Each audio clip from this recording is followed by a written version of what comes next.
I know this guy as Mr. Saul Good. Saul Good, baby.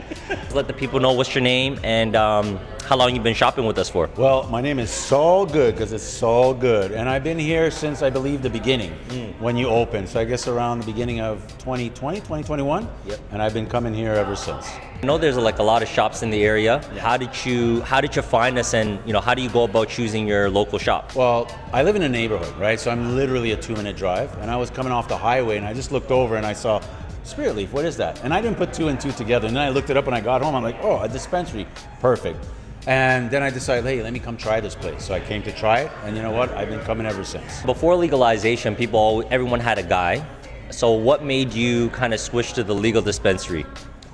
Well, for me, it's like sometimes your guy will hook you up and you get stuff that's like super strong. Like you don't know what's in that. Some people say legalization is that good or not. Everyone has their own opinion. For me, the thing I like about legalization is that at least it's controlled. It's not gonna be laced with whatever product. It's gonna be a strain mixed with a strain, and it's gonna stick to that. So for me, this is what I like. I come here, I see what's in the strain, I look at it, I try it out, and that's how I like it. But beforehand, it's just my boy hooks me up, prices were good, but then you take a couple of tokes and you're like super high, right? But with this, it's more control, it's a nice steady buzz. There's so many products out right now. What's like 2 or 3 things that you look for in terms of, what you want to buy, what you want to purchase? We've got thousands of options. So how do you kind of go about that? So for me, I look at whether I want sativa or indica, and I'm more of a sativa guy. I'm like what you would call a functioning stoner.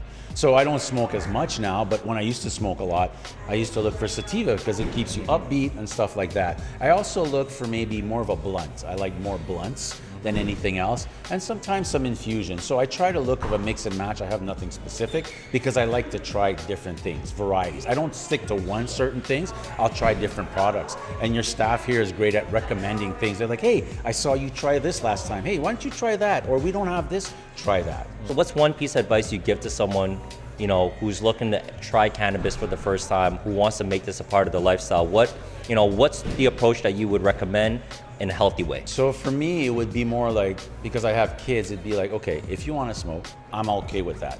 Why don't you try it with me? Because I want to see how you're going to react to smoking, right? Everybody has a different tolerance or reaction, and we don't know what you're getting. You could be with your friends and they could say, hey, try this, and that's fine.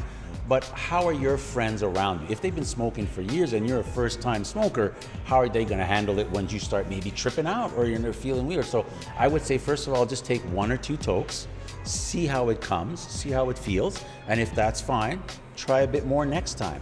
Surround yourself with people that you tell them, hey, this is my first time, just keep an eye on me, and let me start nice and slow. What's the best product you've tried, and what's the worst product you've tried? I don't remember names, so I apologize about that. But some of the best brands I tried were pretty smooth, like in taste, nothing harsh. There's some brands that I've tried that you smoke and it's like you're smoking gasoline, basically. It's so harsh. I don't know what that would be. And I'm sorry for all the weed smokers out there, but for me, it has to be smooth. And that's why I try different things. If there's something I don't like, I won't try it again. But I'm pretty good at trying to stay within the same kind of vibe, if you like. I want to ask you too, you're in great shape. You're someone that, I look to inspiration in terms of working out, and I'd love to, look as good as you when I get your age. So what's one piece of advice you give to someone in how to just stay in shape and how to maintain a healthy lifestyle, even as a cannabis consumer? Because I know that there's a lot of stigma behind that. Just be consistent. Back a few years ago and up to maybe last year, I used to smoke before I go to the gym. And the reason I would do that is you're more focused, you're just zoning out everything else, and you're focused. Now I don't do that as much anymore.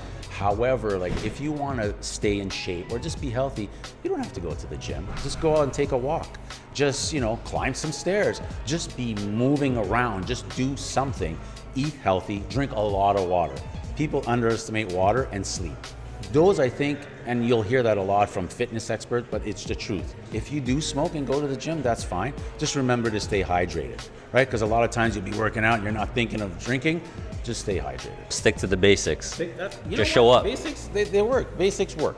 What's one thing that you'd like to see the legal dispensary or the legal cannabis industry implement or change? Right now, you guys are doing good. And I'll give props to you in your shop. Like, your staff is amazing here. And like I said earlier, every time I come here, if they don't have something that I'm looking for, they'll recommend it to me. And this is one of the reasons I think that's overlooked, is that customer service goes a long way. I come here and I keep coming here because of a few things. It's convenient, it's close to me. I know you're a great guy, and I love what you're doing. It's fun to see young entrepreneurs taking the risk and taking a chance and trying to build what they want to build. And plus the people you have working here, A1. So if anybody knows or don't know about this shop, you need to stop by and experience it yourself. Let's end it with a fun one, man. Yeah. So let's say, you could meet any celebrity, and have a session with any celebrity out there. Who would it be? It's a tough one. A lot of people would probably say Snoop and all that. I think, you know what, I'd go with maybe Redman. Weed wasn't even, it was good weed. It was potent for us at the time. But the weed now? Redman, because, just if I've been up on these guys, old school 90s hip hop, and maybe Redman, maybe Nas, but I think I'd go with Redman and just pick his brain because he's an underrated lyricist. If you ask people about their top 5, they won't think about him. Right. They'll go down the route of Biggie, Tupac, Nas, Jay-Z, stuff like that, Eminem. But they won't think outside the box that, hey man, there's KRS-One, there's Redman, there's Method Man, there's the Roots, right? So there's many different artists, but I think it would be Redman. Thank you so much, man. Yeah, man. Appreciate My it. pleasure, man. Thanks, man. Thank you, bro.